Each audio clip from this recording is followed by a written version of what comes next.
state of Florida limits the term service animal to a dog or a miniature horse. And although there are thousands recognized under that term, there's no telling how many are truly trained service animals there to help their human companions. According to ShareAmerica.gov, a website overseen by the U.S. Department of State, there are approximately 500,000 service dogs helping people across the nation.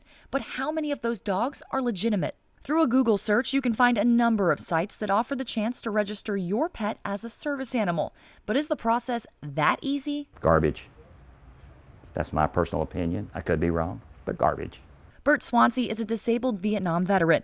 He's been with his service dog Razzie for about 3 years and says you can't certify a dog without training them first. Training that can take anywhere from 8 to 24 months. If we're dealing with a physical disability, we're concentrating more on training. So the dog is opening up a door, turning on a light switch, picking up a remote. Those are basically commands.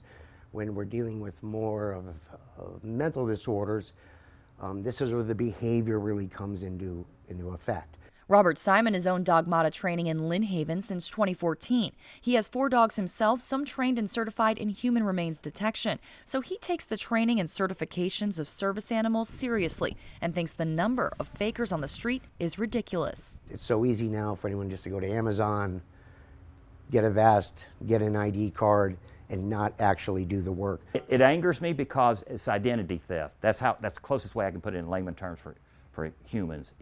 It's identity theft. And for someone in his line of work, spotting a fake is simple. If that dog is in a shopping cart, if you're holding it, it's on a 6-foot lead, it's barking, it's urinating or defecating, that's not a service dog. While Razzie looks like a cute dog you'd love to pet, she's not. Service animals are at work and must follow the commands of their handler and certainly not engage in any distractions. They're walking on a short leash next to you, and they do all the commands without you having to say a word.